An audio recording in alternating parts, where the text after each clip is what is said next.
Orlando, Florida, you're now listening to the OZone Podcast, the voice of Orlando Magic fans. Join us every week for a unique fan perspective on all of the latest Magic news and updates. The show starts now. What's up, Magic fans, and welcome back to another episode of the OZone Podcast, brought to you by DraftKings and part of the Basketball Podcast Network. We're your hosts, Al, myself, Anthony, and today is Friday, August 24th, which means we are just 4 days away from NBA training camp and also 10 days away before our very first preseason game. Orlando Magic basketball is just about back. Al, how excited are we? What's going on, man? It's we've been waiting for this, counting the days down. We're almost there. Almost, man. We're excited. We got media day coming around on Monday, and then we jump right into training camp. And in today's episode, we're going to talk a little bit about some ESPN projections that came out. We're going to talk about a former Magic player that just signed a $92 million contract, and then also talk about our rookie Suggs working out with Damian Lillard during the offseason, what that means. But before we get into all that good stuff, I'm not sure if you saw, it kind of went viral across different social media platforms, but Jermaine was working out with the Orlando Magic. What does that mean? Like, J. Cole working out with the practice? Is that are we doing a favor? Are we like, what does that mean to you? Now, obviously, just to give a little context behind it, J. Cole is performing at the Amway Center this Saturday. I have tickets. I'll be there. Super excited. I haven't missed a J. Cole concert in about 10 years. But the fact that we have my favorite team, my favorite artist, at the same time, same week, right before training camp, is this a big deal? Is this just a cool moment? Like, what do you take from, J. Cole being on the practice court with the team?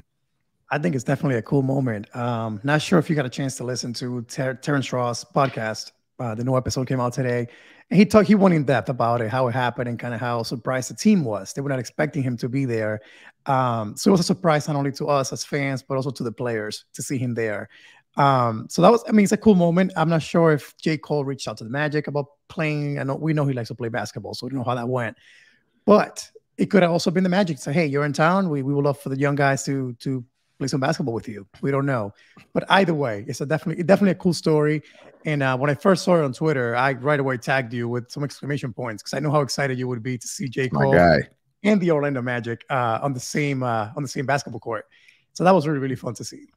Yeah, he's probably one of the only artists that I can really remember, or first one to come to mind, that really has a really big major like basketball influence and just his music in general. So the fact that he's kind of living this basketball dream of his, because a lot of his music, he talks about trying to make it into league and all this stuff. He just recently played professional basketball for the league out in Africa. So the fact that he got invited to an NBA practice, like, that's awesome on every metric. And just from a marketing standpoint, for a moment, everyone's talking about the Orlando Magic. You have one of the best artists out right now on the practice court practicing with the squad. So that was really neat to see. And then some of the clips and highlights that we saw, Jalen Suggs was kind of putting the clamps on J. Cole a little bit. And there's a lot of pictures of him and Cole Anthony. And they kind of have that connection because they've done something similar at the University of North Carolina, where he got to practice with that team a while back. So Cole Anthony's already familiar with J. Cole a little bit, but I think all in all, man, that's great. It's great marketing. Like, I would love to hear like exactly how it happened. Like, who was the mastermind behind, in the Orlando Magic organization to make that happen? And one, think that it's a good idea. And two, man, this is just positive impact for the team in general. When you talk about the Orlando Magic and how people perceive the franchise, on the outside, they don't perceive the Magic the same way that us as fans do. And this kind of changed the perspective, or at least not change it fully, but at least gear it to the right direction. No? For sure. Like you mentioned, one of the best artists out there right now. All the attention was on us yesterday. ESPN, Bleacher Report, everyone was kind of talking about it. So for a moment, the Magic were kind of dominating the headlines around the NBA. When does that really happen? Last time I think that could happen was when we drafted Suggs, right? Like the surprise behind it. So for this to come out again a week before training camp, dead season in the NBA, Again, the young players were thrilled again and excited to play some basketball with him.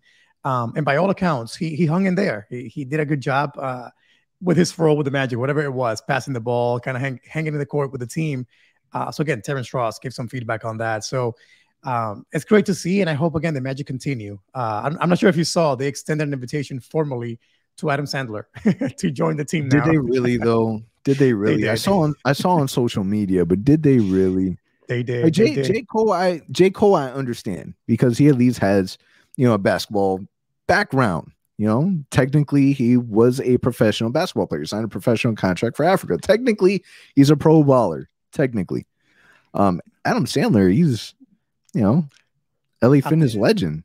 I think they're just right in the wave, like they got the attention right now. Hey, let's keep it going. But that's marketing, man. That's listen, the Magic social media team has improved so much the past couple of years. Like if you follow the Orlando Magic on social media, primarily on Twitter, like they do such an amazing job. It's entertaining, like on all different aspects.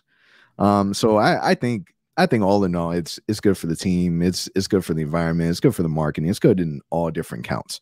Now, it begs the question now, if you are able to play basketball with one celebrity, one that's not in the NBA, can't be an NBA player, but one celebrity, who would be that one person that you would play ball with? That's a good one. I'm going to have to go with Will Smith. Oh, that's a good one.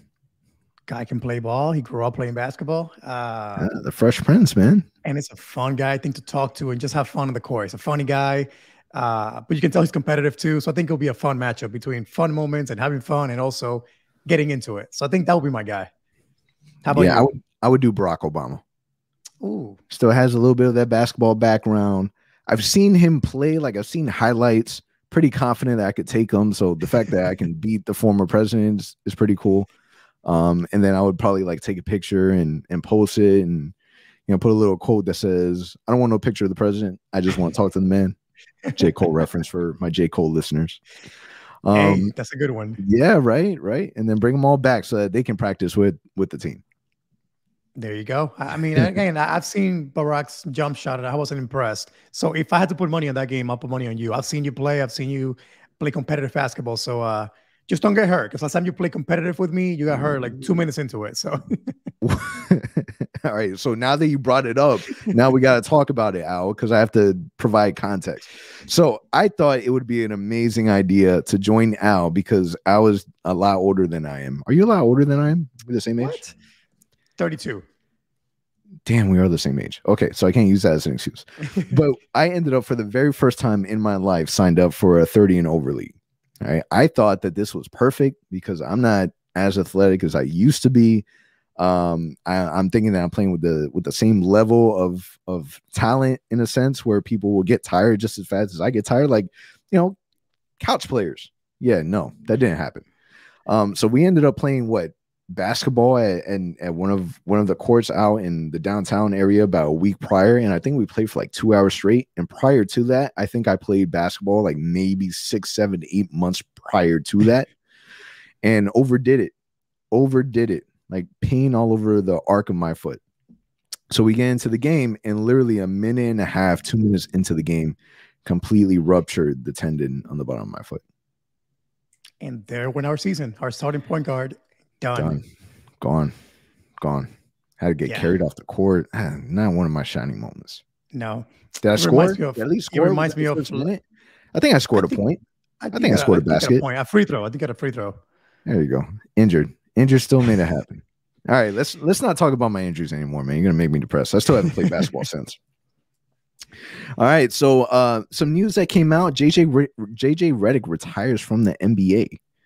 Jj Reddick, would you say, major impacts for the Orlando Magic, played a solid 7 years with the Magic, probably as long as tenured out of all the different teams that he's played with, second followed by the Clippers. How do you feel about him retiring? I thought that, this is, shooters are going to shoot. So I thought JJ Reddick can at least extend that out for another 2-3 years. I thought so too, especially after the years that he had with Philadelphia. Like he was playing such high level basketball, shooting the ball extremely well. And then the last few years, unfortunately, he wasn't quite the same. I know for a while he's been wanting to play in the Northeast. That's where his family is in Brooklyn. And that really quite didn't happen for whatever reason. Ended up being Philly, then ended up being New Orleans, and then Dallas. So I think just family life got to him. He wanted to spend more time with his family. But me, again, the Stephen Curry fan in me, always wanted to see Stephen Curry, Klay Thompson, and Jj Reddick play together. This guy. Hey, listen, that would have been amazing to see. As if the Golden State Warriors don't have enough shooters. I know they were interested, and it seems like he decided to retire instead, which again, I'm upset about that. But good for him. Bringing it back to the Magic, I always wanted him back, especially those years when we were competitive, 2019, 2020. We needed shooters so bad. I'm like, hey, I think this is a guy that wouldn't mind coming back to Orlando. He had, again, a good history with us. Let's bring him back as that vet off the bench with Terrence Ross. Just light out, shoot the ball. That's all you need to do. I think he would have been a really good vet to have around the guys. Yeah. I think he would have been a really, really good vet. It sucks that the Pelicans messed up his playoff streak. You know, he's talking about how every single season he's made it to the playoffs, and he's expecting the same thing to continue with New Orleans. And he gets to New Orleans, and they win his streak. Yeah, the funny part is that same year, I believe it's when the Magic made the playoffs in 1920, our first playoff back after so many years of missing it. So again, adding a guy like Jj Reddick, I think he would have been happy making the playoffs with us. But I mean, he's a guy that it's going to go down in history as one of the best shooters that we've ever had in our roster. But not only that, his resiliency to struggle so bad early in his career with the Magic and then become a key component, a key player in those years with the 2009 team, with the 2010 team, almost making the finals again.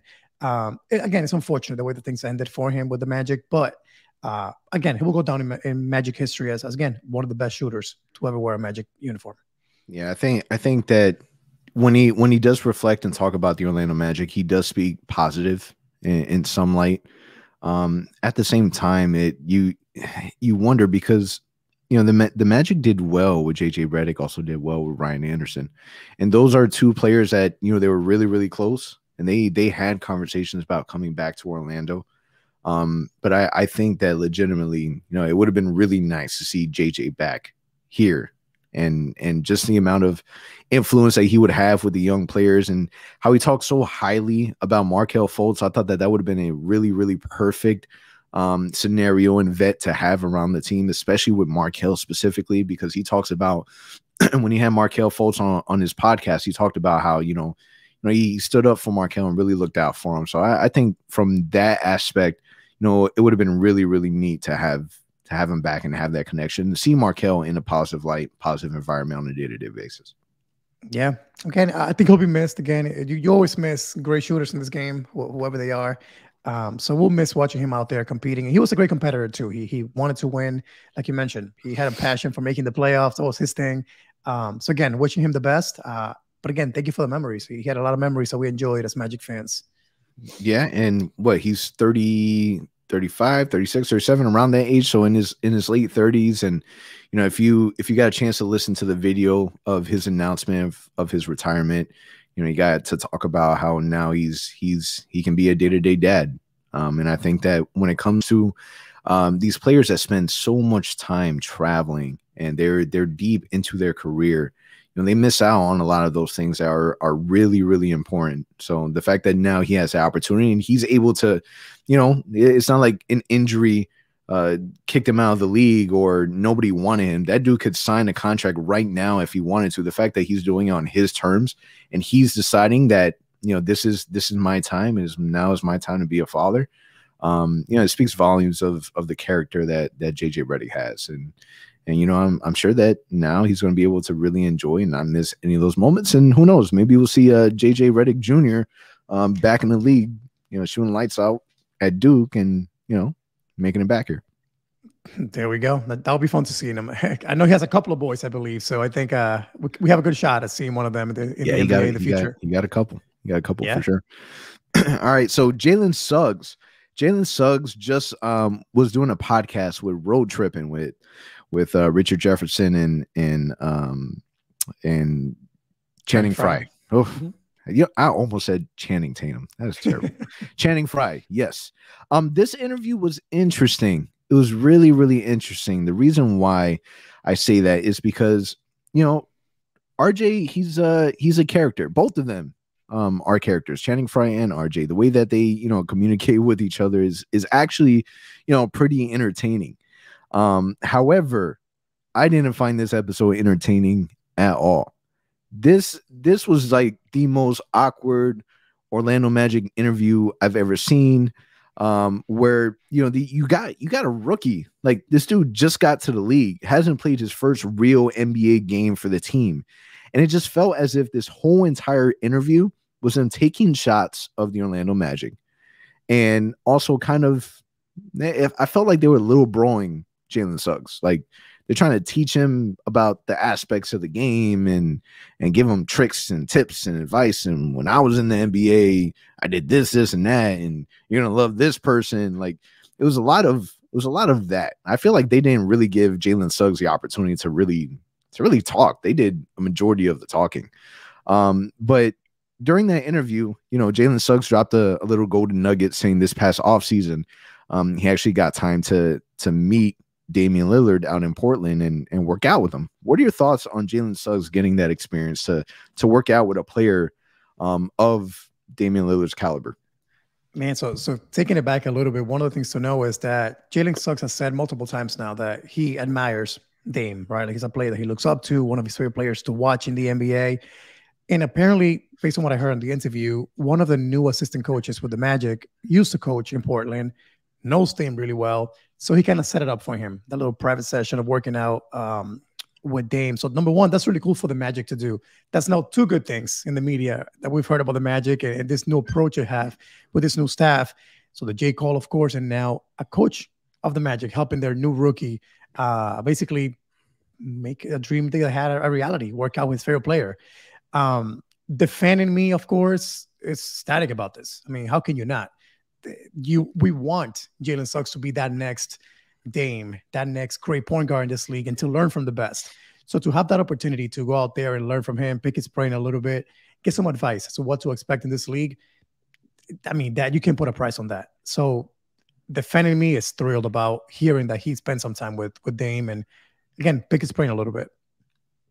He also mentioned that, you know, maybe 30 minutes of it was more physical, where they were like taking shots, but a majority of it, he said that he spent about maybe 2.5 hours with Dame, was really more talking through the game and talking about different situations and how he handles and some of his day-to-day. I think that when you have opportunities like that, it can mean everything, it can mean nothing, right? An example, you know, Mo Bamba, when he got drafted to Orlando, you know, there was a lot of, you know, some of that workout with Kevin Garnett. So people were really expecting that we were going to have Kevin Garnett, which I think is really unfair to Mo Bamba, because you can't, Kevin Garnett was a different animal. So I look at it objectively to where it's great that you know, he had that opportunity. But Jalen Suggs is not going to be Damian Lillard. Jalen Suggs is going to be Jalen Suggs. Mm-hmm. But at the same time, if you can have someone like that in your corner to where you can really reach out to, if you have questions, if he pays attention, like just imagine how crazy that first game against Damian Lillard is going to be, where he's like has to guard this dude. And if we're able to at least get like 25%, like if Jalen Suggs can be at least 25% of Damian Lillard, that's a baller. Like Damian Lillard is that good. Like this is that good. So any type of knowledge, anything that can brush off, you really hope that, you know, it triggers something in Jalen Suggs to where he can really take that and run off with it. Yeah, and for me, it's more the offensive side of things. Again, Dame is one of the best scorers in this league. So if he taught anything to Jalen Suggs about the offensive side of things and what to read, what to look for, that's huge. Because again, Dame is a baller. So again, little things like that can make a big difference. I mean, Jalen Suggs is a rookie. He'll go through a lot of ups and downs. But like you mentioned, having him on his cell phone, a quick text message, a quick phone call, just pick his brain. When he's struggling out there, it'll be huge. Yeah. Now, when you hear about, you know, and kind of rewinding it back a little bit about comments that were made from Richard Jefferson and Channing Frye, and granted, if you haven't listened to the interview, it's not like they were like it wasn't anything major. It's not like our feelings are hurt or anything, but it's just like little subtle jabs that they kept like dishing out. An example was, they asked Jalen Suggs, and this isn't quoted verbatim, so I'll say it lightly, but he said something about like, how does it feel to know that, when you play in the Orlando Magic arena, that you'll be able to know all your fans by name, insinuating that the Orlando Magic don't have fans. And talking about how, what is there to do? Channing Frye was talking about how, he really didn't like his time in Orlando. Talked about what would you do outside of Orlando. He gave him the advice of do anything, but just make sure that you don't go to Rocco's Tacos all the time. Like little stupid stuff like that. When you hear like these guys talking to a brand new rookie that literally is still living in a hotel, does that bother you a little bit that they're kind of throwing these little things at your rookie, like kind of filling the rookie up with like negative noise? I mean, it does. I'm not gonna lie. Again, I live in Orlando. I love the Orlando Magic. It's my team. So to hear these things, it's like, all right, what's the point? Like, again, you're interviewing a rookie. It's the first time that he's with you on the podcast. My thing is, I don't know, man. Like, I don't know what the need was to go in those conversations. Like one thing for me was Jalen Suggs started talking about like, hey, coming to the season, if we are on a winning streak and we are fighting for a 7th seed or the playing tournament. And RJ interrupted him, say, "Hey, listen, stop." And he's like, "I don't want to offend you. I want to be respectful, but you guys are not good enough to be there." To me, that is disrespectful. Like, this is a rookie that comes into the league. He's competitive. He wants to win. We know that about Jalen Suggs already. And highly optimistic. Exactly. And not for nothing, man. I mean, the NBA is a game that you have to go out there and play every single day. We know as fans, we're not going to be, again, in the playoffs, probably top 7 seed. We know that. But you can't go into the season thinking our team is young. We're not going to compete. The season's already over. Like, you can't go. It's not normal, right? And RJ should know that. Channing Frye should know that. So that to me was really the most annoying part of the interview. Like, let this kid have a goal. Let him have the ambitions to go out there and shock the world. You never know. Injuries can happen. We saw what happened to the Magic last year. You don't know what's going to happen in the league. And then, like you said, there was plenty of jabs at Orlando. Again, the whole you'll know your fans by name as a tourist destination. When the Lakers come to town, it'll be mostly Lakers fans. We know that. Jalen probably has heard about that. It's just, again, not the way to approach that conversation. You want to do it off air? Cool. Prep him for that. That's fine. But it felt like they were attacking the city of Orlando quite a bit and bashing the Orlando Magic quite a bit. It felt awkward at times. You could tell that Jalen Suggs was smiling and kind of like, sure. Like, what can you say to that? Yeah, it was a different type of interview, one that I haven't really seen like that. And they made it, precedence that, it's not like a normal interview, that this is really just them having a conversation. So an example was they had asked him a question. He was giving a very political response, and Richard Jefferson kind of stalled him halfway and was like, "Oh my God, so boring. Like, tell me that you're going to be Rookie of the Year. Like, don't treat this like a regular interview."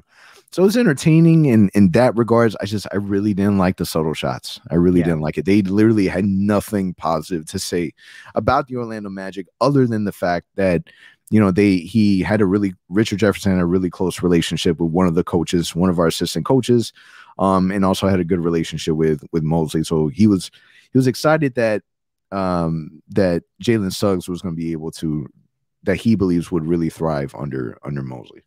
And I will say that's a good part of the interview. They did give him a lot of good feedback about the NBA, how to handle, a losing streak, all these things. Like you mentioned, it was kind of a weird interview, giving him a lot of advice. But by far, one of the interviews where I've seen the Magic coaching staff get the most props, from the head coach mostly to the assistants. They were thrilled that Suggs was going to have a chance to work with this staff. Had nothing but good things to say about that. So there were some positive things that came out of it, but the shots at the city and the shots at the team itself, I think, were louder than that positive feedback about the coaching staff.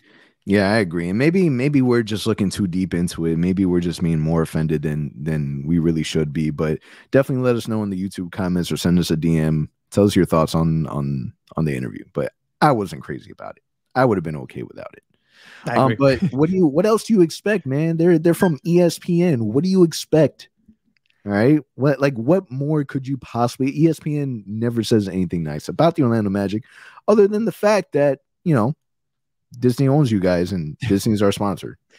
That's funny you say that, because that's the first thing that came to mind to me. It's like RJ's an ESPN guy. I'm like, what do they do with all rookies when they go to a small team? The first thing is, oh, Zion, he wants to leave the Pelicans, and the Knicks want him, and the Lakers want him. And like, come on, man. Like, it's the same story every single day. Like, let these young guys, again, get a grip of what they got, learn the ropes, learn their cities, and play some basketball, man. Like, look at Giannis. Giannis, again, we've heard it from before. Oh, he's leaving. He's not going to resign in Milwaukee. They want that man to leave Milwaukee so badly, and here we go. Bad. He won a ring. It's not happening. Yeah, he won a ring. He's got his money. There you go. So I'm so happy when I see stories like that, because I'm so annoyed again at this mass media just wanting to always have this narrative about the big cities and the big teams. Yeah. Now I'm interested, because they just their episode before Jalen Suggs, they had Evan Mobley on.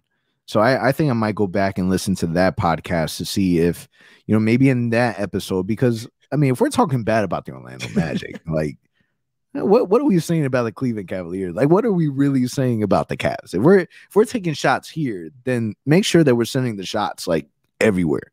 Like, are we treating, Evan Mobley, and because I feel like the Orlando Magic just get picked on so much. They do. So much. That's a good point, though. But then again, RJ won a ring in Cleveland. That's LeBron's team, city. Nah. Is he going to go at it? I'm not sure. We're going to watch it. But who knows? Because since they have the experience with that franchise, maybe, yeah, you're probably right. They probably won't say anything bad about the Cleveland. LeBron will call them in a minute and shut down the YouTube channel. Don't piss off the boss. All right. So with that being said, ESPN personalities taking shots at the Orlando Magic, and it gets worse. So ESPN projects the Magic will be the worst team in the Eastern Conference. Not even just the Eastern Conference. They think the Orlando Magic are going to be the worst team in the NBA. Like, the worst. We are going to have the worst record.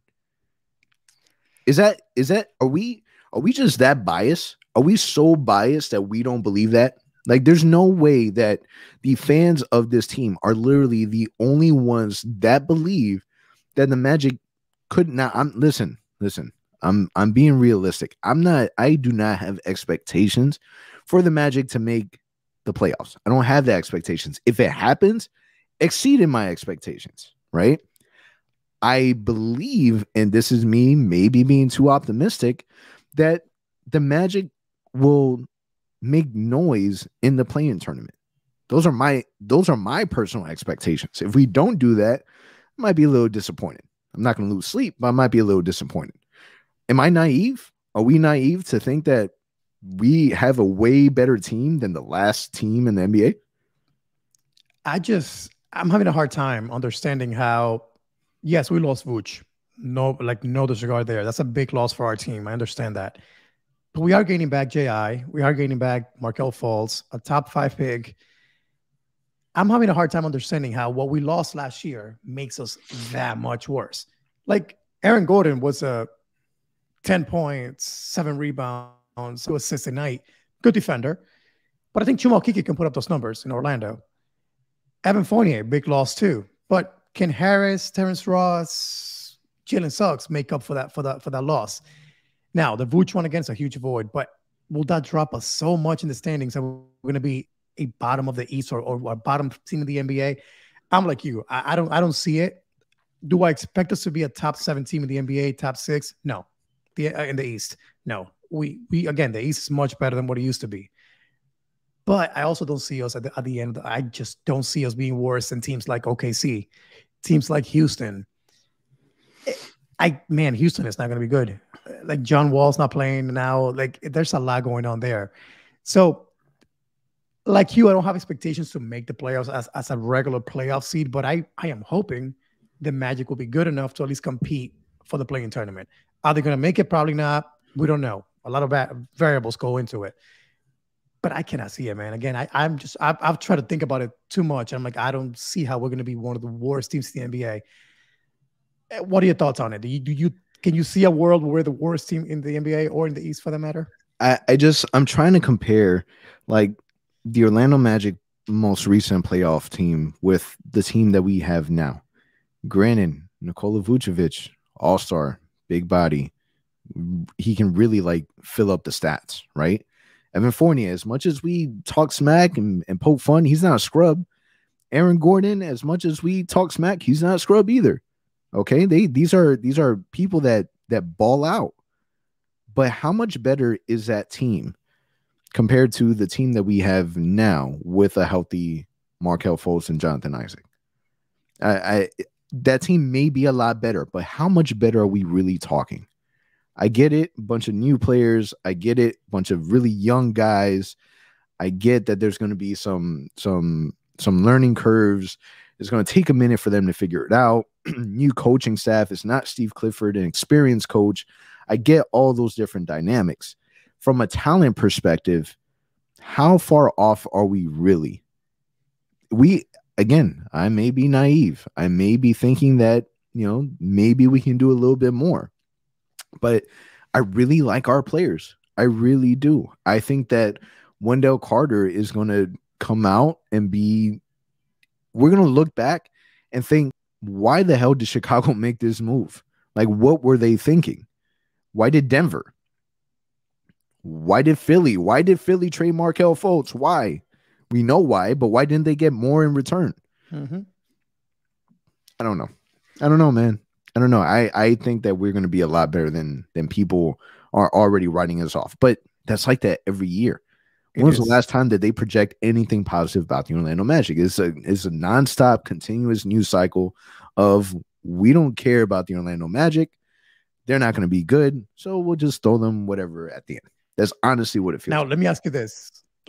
What if that plays out and the Magic are the worst team in the East, and we'll go back to the same thing that we went through this past few months, the lottery, the draft, top 3 pick possibly?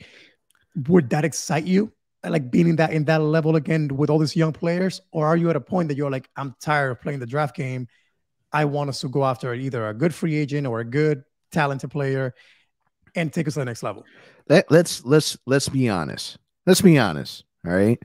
The NBA draft, the lottery, that was exciting. For a fan, that was exciting. We're tuning in. We're watching it live.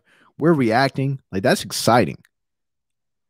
NBA draft, getting a high pick, that's exciting. I still remember like the chills that went through my body from like finding out that we drafted Suggs. That might have been the chills from being really excited. That also might have been the chills from the COVID that we ended up getting from attending. It might have been one of the two. But those things are exciting. At the same time, there has to come to a point where we start reaping the benefits of these young players. We have so many. We want them to develop.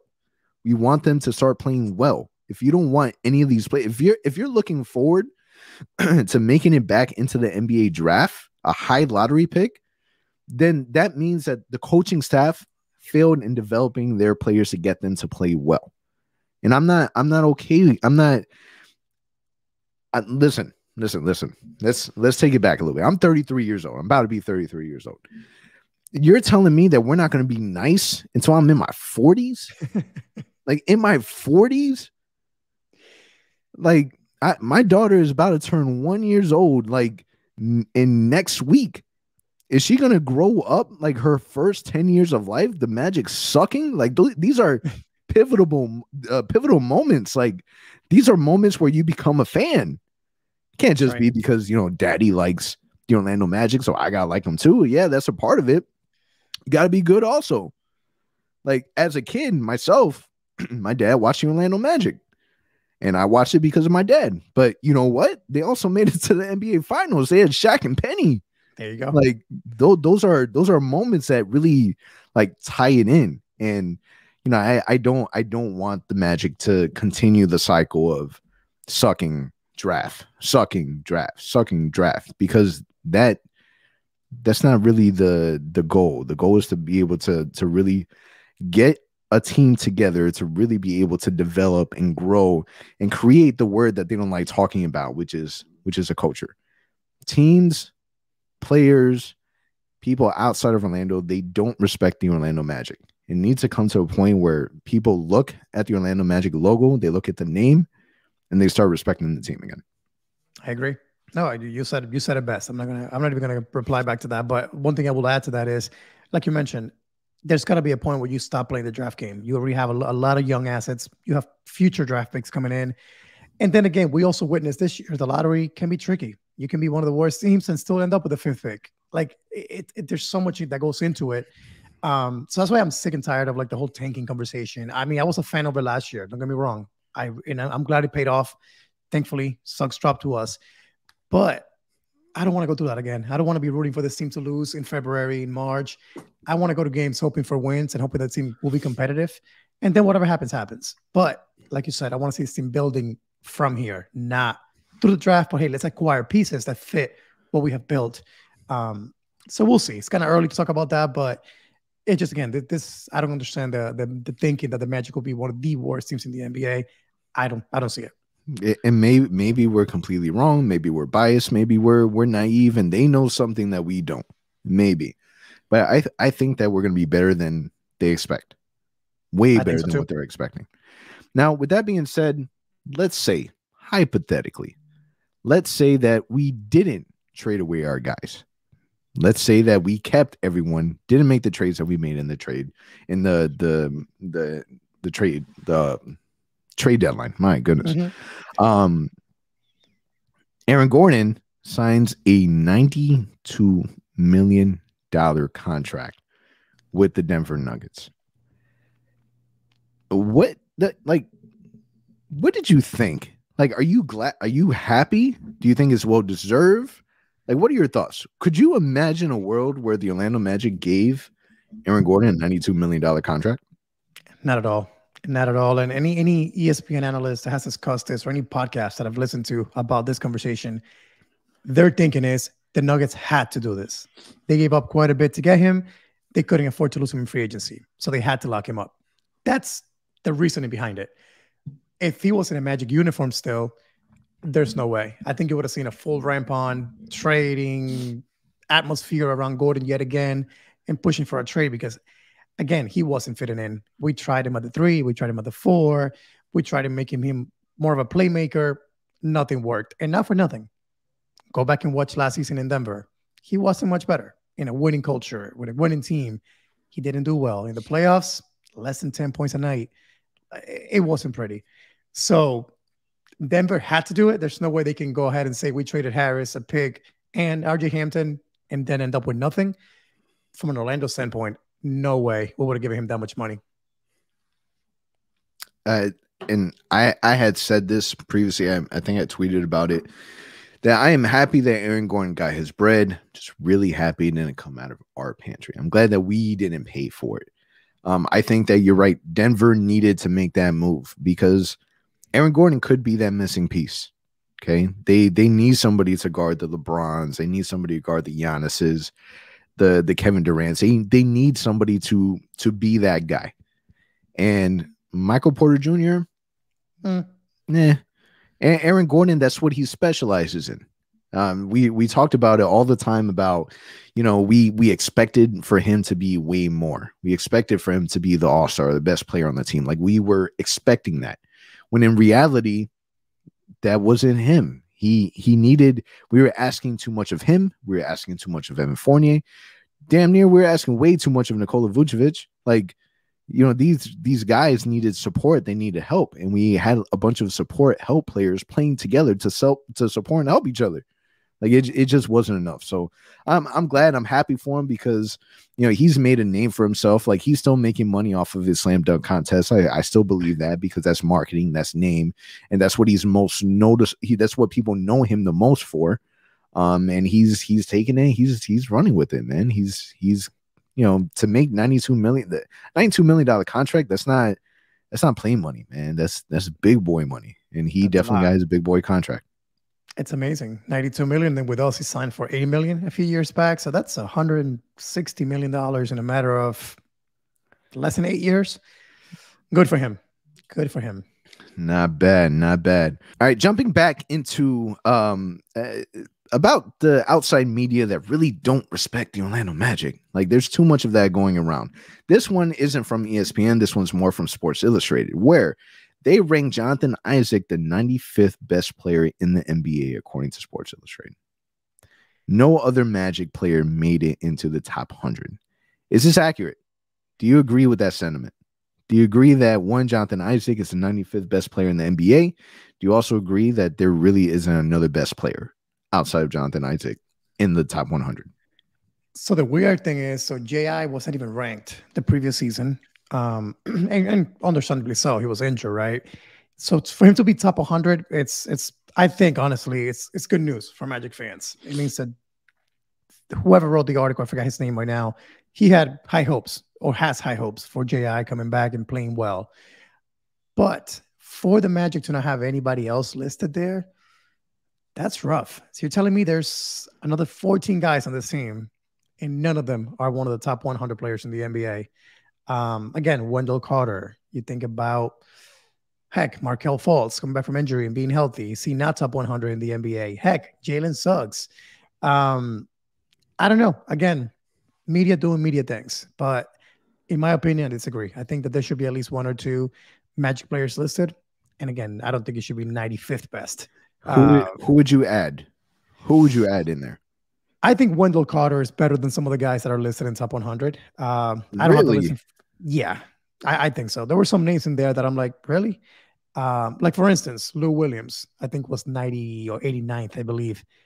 I love Lou Williams, amazing scorer off the bench. He's not the Lou Williams that he used to be. He's not anymore. And there were some other interesting names in there that I'm like, I don't see how Wendell Carter, heck, again, Jalen Suggs, with the minutes he'll be getting, I think he should be in the top 100 for sure. But that's my thoughts on it. What about you? Do you agree or disagree with that assessment? Listen, the fact that we at least had one, I'll take that. I would take that because that's at least consideration. They ended up putting Jonathan Isaac ahead of Tim Hardaway Jr., in front of Tyrese Halliburton, in front of Larry Nance Jr. Like, why is Larry Nance the top 100? Ivica Zubac and Jordan Clarkson. Jordan Clarkson got the 100. All right. Who they placed in front of Jonathan Isaac was Lee Beasley. That deserves a silent moment. Derek White, Norman Powell, Evan Fournier at 91. Is Evan Fournier a better player than Jonathan Isaac? Apparently so. We have Jay Crowder at 90, Derrick Rose 89, Andrew Wiggins 88. That's your favorite player on the Warriors. Jaren Jackson 87. We got Jonas Valanciunas 86, Duncan Robinson 85, Dylan Brooks 84, Jarrett Allen 83, Brook Lopez 82, Seth Curry 81, Robert Covington 80. All right. So just to kind of put that in perspective, it's an interesting list. It really is. It really is, because there's names that I would put Terrence Ross in front of. I mean, not for nothing. I mean, I would love to see Seth Curry wearing a Magic uniform and just shooting the lights out for us. But is he a better player, really, than a guy like Wendell Carter? Again, going back to Wendell Carter, if you were to trade straight up Curry for Wendell Carter, would you do that trade? Yeah, I mean, listen, there is a total of 529 NBA players across the NBA, registered NBA players. This was their top 100. So I like any top 100 list is really difficult to create. Like there's too many to like accurately put. Like when they're creating the list, you have to imagine that they're okay with being a lot of wrong. But we only got one player. That's it. That's what I'm saying. That's it. No more. Hey, time to go on the court. Time to go on the court and prove them wrong. That's all you can do at this point. All right. So moving on from the top 100, now because we really want to just focus on our guys, right? When it comes to our sophomore players, when it comes to Okeke, Hampton, Cole Anthony, who do you think will have a better sophomore season? Like, who are you putting your poker chips on? If you were to bet all your money, if you were to bet your next paycheck, who would you bet your next paycheck on that will have a better sophomore or the best sophomore season?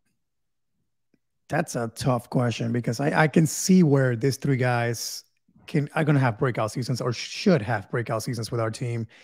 But But if I had to put it on one, man, it's tough. I can't figure it out between Chuma or Cole. I think one of them are going to get the most minutes, number one.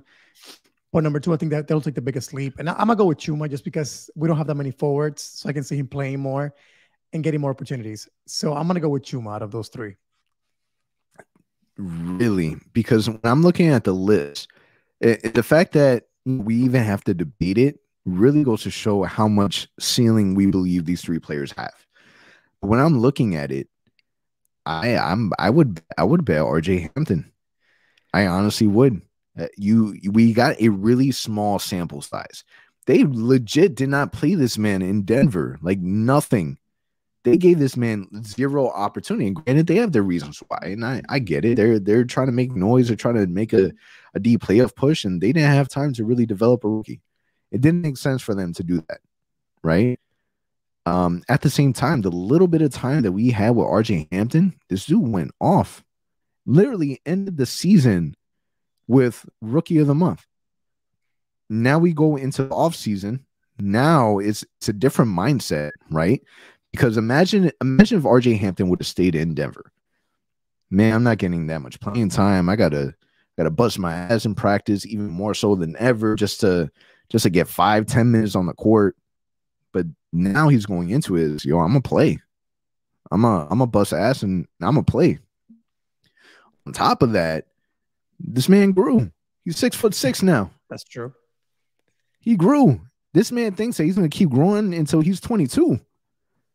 Imagine a 6'8" RJ Hampton. I don't know. There's so much of RJ Hampton that I like that I can easily see him becoming our best player. Maybe. Who knows? He has the potential. He has the ceiling for it. I know a lot of people are going to hear this and be like, oh, crazy. It's got to be Jalen Suggs. But who knows? We really don't know what we have. We got a whole lot of potential and a whole lot of ceiling. I think RJ Hampton could be that guy. Yeah. And I mean, I'm 100% with you on that too. I mean, RJ, one thing I like about him is his work ethic. This kid has been on the court playing and working out and getting better this offseason. I think since the season ended, like he hasn't really taken a break, I believe. So for me, I can see a world where RJ is the number one out of those three for sure. And then again, I just don't know his role. I'm trying to understand where he's going to play. Will he be a starting three? Will he be the backup to Gary Harris at the small forward? Will he be? I don't know. I'm trying to figure out his role with the team, but he's going to get minutes. That's the hard part because the front office, they made the comment that they can easily see RJ Hampton playing that three. He's not a three though. Then we can kind of look into maybe, positionless basketball where it really doesn't matter who you put at the one, who you put at the two, who you put at the three, if you want to run it that way. But I think that all of that will impact, how well he plays. We saw that with Aaron Gordon. So you're right. I think that would be interesting. Yeah, that's the only thing I can think of for me that makes me kind of wonder. Whereas a guy like Chuma or Cole, they know their roles. Like Chuma's a backup power forward, plus potentially starting three. We don't know yet. And then Cole Anthony, we know for sure. So either a backup point guard or may even start if Markel's not ready yet. So that's the type of stuff that we don't know yet. Like depending on the roles they have, I think that's going to dictate who's going to be the one coming out on top. And I think that's what makes all this exciting. We have no idea what the starting lineup is going to be. We have no idea. Like coach can go so many different ways. The fact that it's not Clifford, we really don't know, the direction. Like we know that we're going to focus on development, but how much of that is really true? Like we know that they are, but explain what that means exactly. Because development isn't just on the court; it can also be in the practice, right? Yeah. But what does it mean? Like, are we developing to the point that we're definitely 100% going to be starting Jalen Suggs and Franz Wagner? Like, is that the development direction that we're going? Is Cole Anthony going to be a starting point guard? Like, what it is, and I think that even if we see who ends up starting during the preseason, that may not be the starting lineup for the regular season.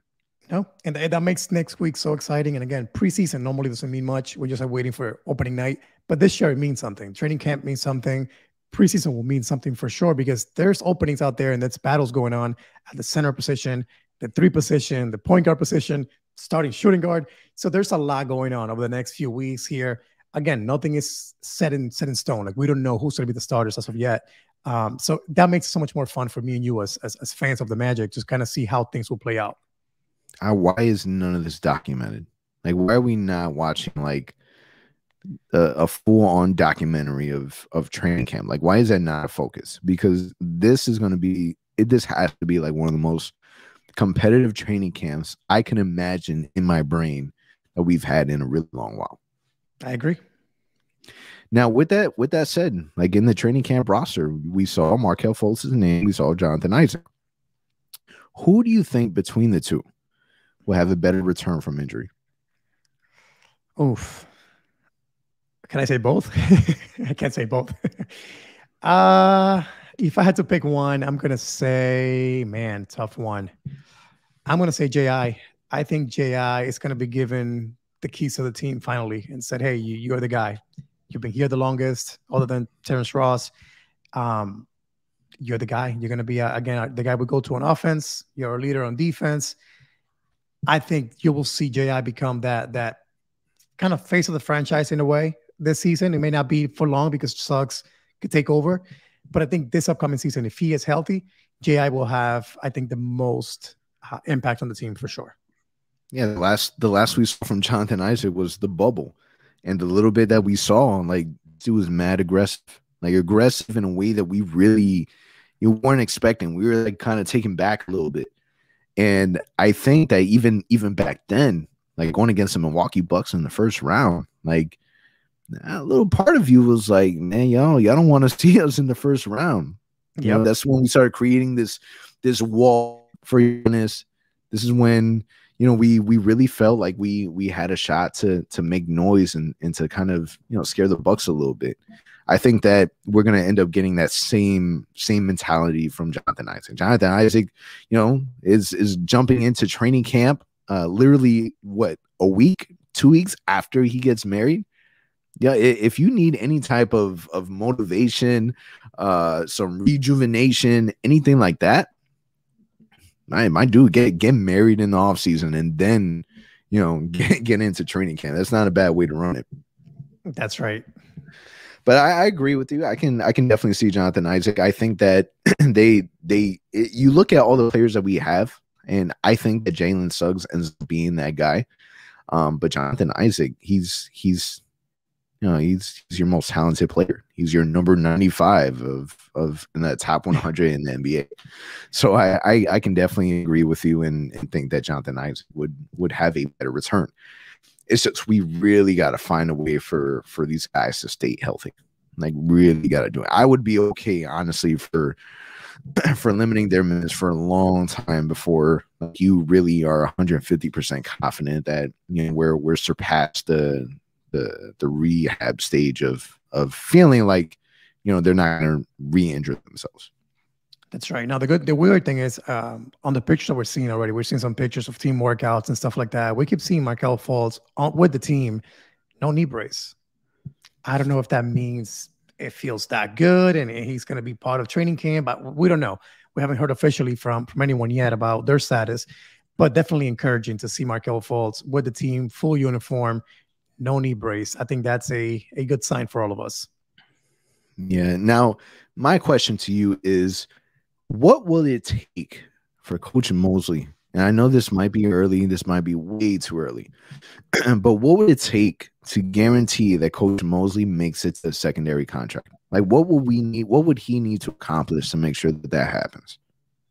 So he signed a 4-year deal, right? A 4-year contract with the Magic. So we're talking about now 2025, 26. So a long time from now. We're getting close to that 2030.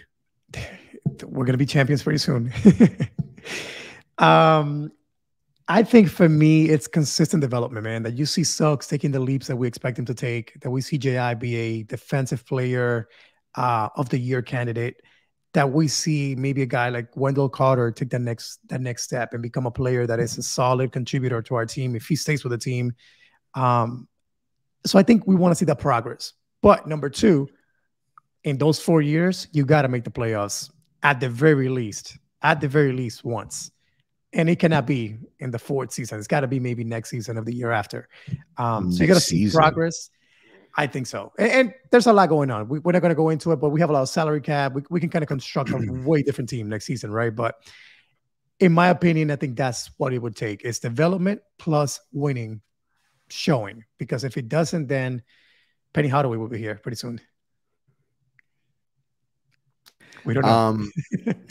So I believe that Coach Mosley was literally brought in for his developmental skill. Mm-hmm. And I think that would really be the major factor of kind of grading how well he's done, if he's successful, not successful, so on and so forth. Obviously, you develop the players individually. You improve an individual player, that will only impact the team. So you're improving the team, and then based on how well the team does, that will impact your record and make it to the playoffs and whatnot. It's a trickle effect. I think that primarily we need to see major improvements from the young guys. I'm not talking about Jonathan Isaac. I'm not talking about Markelle Fultz. I'm really looking at Chuma, RJ, Cole Anthony, Jalen Suggs, Franz Wagner. Those are your main focuses. All right, Jonathan Isaac, Markelle, they definitely have areas still to grow and improve, but they're, in my opinion, still farther along. You can argue that Jalen Suggs is in that caliber, but who knows? I think that he's really going to be judged on that aspect. And you imagine that these players get better, you have a better talented team, then you end up making noise in the Eastern Conference and start working your way up. But next year, I think next year is tough, bro. But again, I think this year we're going to make noise in the play-in tournament. So that can easily transition. And you're right. Who knows what ends up happening, the following off season. We shall see. We shall see. Now, what should the Magic do prior to the NBA trade deadline? I know this is way in advance, but you start looking at, like, what factors are you looking for prior to the NBA trade deadline that will, make you make certain decisions? I think you have to be aware of what's happening in the league. Are there any disgruntled stars? Are there anything going on that can make Ben Simmons? No, stop it. Stop it. I mean, but that's the biggest name. That's the biggest name. And we know that name is not going to make it towards a trade deadline. No. He's already mentioned, Ben Simmons already mentioned that he's not going back to training camp. He's not going back to the Philadelphia 76ers. He will never play another game in a Sixers uniform. Yeah, should Magic cash in? Everyone's asking. Everyone's asking. It could not be a worse fit, in my opinion. I mean, again, a guy that can't shoot and a guy that's afraid to shoot the ball. Give me Markelle Fultz. At least he's able to shoot the ball, and he has the confidence to shoot it. I'm gonna leave it at that. But anyone else besides Ben Simmons that comes out, would it be again? So the Magic end up training for Ben Simmons, and you're not happy he's on the roster? I'm not, to be honest with you. You're not going to root for Ben Simmons? You have to, right? He's in Orlando now. But listen. You root for Andrew Wiggins. You're not going to root for Ben Simmons? I do not root for Andrew Wiggins. Stephen Curry and Clay, that's my guys. But no, on a serious note, I mean, I think you sit out, right? You kind of see what happens in the league. You kind of keep an eye out there. It's Bradley Beal again. The Wizards horrible, and it's Bradley Beal getting upset. Hey, we need a go-to scorer. It's not the guy we go after. You look out for expiring contracts. Maybe a guy like Terrence Ross who has a year left. Gary Harris who's expiring. Can you package those guys together? So I think you're open to anything at this point. Now, what's going to dictate what we do is what happens on the court. If we are losing a ton of games and we're not being competitive, or we're going to go back to the lottery, then you cash in on guys like Gary Harris, maybe Terrence Ross, and you keep acquiring picks. You keep acquiring just cap space for this offseason or maybe years down the road. Not what I want. I think we're at a point, like we said earlier, we need to start building something again. We cannot keep just hoping for the future to just magically work. So that's my take. I think it all depends what we decide to do, but I think you'll see definitely either Terrence Ross or Gary Harris moved, and it all depends for what. It depends what we are as a team. Yeah, we've already been proven that literally anything can happen. We started talking smack about our front office, about how they're very, very passive. They really aren't willing to take or make risky moves, and then the trade deadline happens and they blew everything up. completely blew our expectations, right? Anything can happen. And I think that, it really does come down to how the season goes, what opportunities are there, because front office has already shown that they don't have an issue with pulling the trigger. All right. Just they're not going to be pushovers. They're going to make sure that they are not the ones that are losing that deal. They're going to make sure that they're the winners in every deal. And I think that from that perspective and that outlook, it's got to make you feel a little comfortable with the NBA front office. Yeah. All right, Al, final thoughts. Final thoughts, man. Just I'm excited for next week. We got media day coming up. We got training camp. I just want to see this team get through next week healthy. That's my biggest thing. I don't want to hear about any injuries, any rolled ankles, and no, get through it healthy. Go to Boston the following Monday and just show us something good, man. I can't believe it's almost less than a week and a half before our first actual preseason game. So stay healthy and just, man, battle. All these young guys go with the mindset that you can win that starting job or that backup job and fight. I want to see this team fight out there and just show us a competitive edge. Because, again, everyone's counting us out. And as fans, as our team, we can't let that affect us. Yeah, not only is Media Day on Monday, but Al and I will be attending Media Day, which is really exciting. So hopefully we're able to get some really good contact and context from there and a lot of information from that experience. So we're really excited for that. And then that's pretty much it, man. Like literally less than a week and a half before we end up tipping off for the very first time of this brand new season, we really get to see this new era of Orlando Magic basketball. Now on that note, it's a wrap. We'll see you guys next week. Thank you for listening to the OZone Podcast, the voice of Magic fans. Follow us on Twitter and Instagram at the OZone Pod. And remember to subscribe and leave a 5-star review on all your favorite podcast listening platforms.